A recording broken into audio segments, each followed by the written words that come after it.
6 ಗಂಟೆ 7 ಗಂಟೆಗೆ ನಮ್ಮ ಕೆಲಸ ಶುರುವಾದ್ರೆ ರಾತ್ರಿ 10 ಗಂಟೆವರೆಗೂ ನಾವು ಕೆಲಸ ಮಾಡ್ತಾ ಇದ್ದೀವಿ.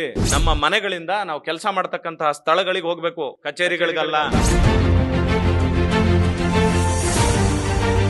ಯಾಕಂದ್ರೆ ನಮಗೆ ಕಚೇರಿ ಇಲ್ಲ, ಯಾವುದೇ ಮೂಲಭೂತ ಸೌಕರ್ಯಗಳಿಲ್ಲದೆ ಕೆಟ್ಟ ಪರಿಸ್ಥಿತಿನಲ್ಲಿ ನಾವುಗಳು ಕೆಲಸ ಮಾಡ್ತಾ ಇದ್ದೀವಿ. ನೀವು 9 ಗಂಟೆಯಲ್ಲಿ ಅಲ್ಲಿರೋದಕ್ಕೆ ನಮ್ಗೊಂದು GPS ಫೋಟೋ ಹಾಕಿ ಅಂತ ಕೇಳ್ತಕ್ಕಂತಹ ಮೇಲಧಿಕಾರಿಗಳಿದ್ದಾರೆ.